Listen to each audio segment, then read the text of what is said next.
Gros plan à présent sur une initiative originale en matière de transition énergétique dans le pays de Gex. Des logements seront bientôt chauffés grâce à l'énergie du CERN.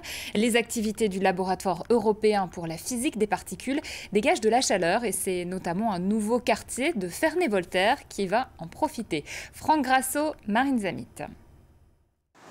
Ici, on chauffe à l'électricité. Là, au gaz.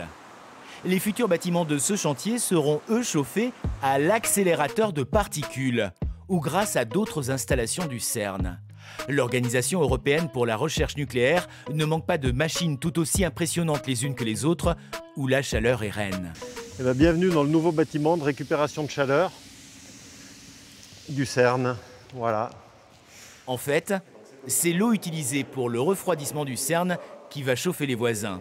Des accélérateurs, ça nécessite de la ventilation, du chauffage, du froid, de l'électronique de contrôle pour les machines, pour les détecteurs. Et donc tout ça, c'est du matériel qui chauffe. Et ce matériel, on le refroidit avec de l'eau. Et d'habitude, cette chaleur part par les tours de refroidissement et puis chauffe l'atmosphère. Et on a trouvé qu'on pouvait faire mieux. C'est dans cet échangeur que tout se passe.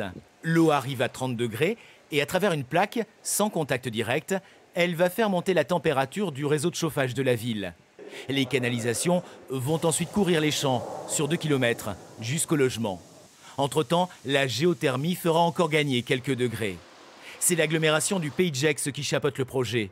Son président n'est pas peu fier de cette récupération de calories pour une zone d'activité et des appartements. Si on parle que du logement, il y a à peu près 5600 foyers qui vont bénéficier de ce réseau de chaleur. C'est 5000 tonnes de CO2 par ce réseau de chaleur qui va être mis en place, qui sont évités toutes les années sur Ferney-Voltaire. Finalement, un juste retour des choses dans cet environnement entre France et Suisse, où le CERN est un peu partout sous terre, avec son accélérateur de particules de 27 km de circonférence.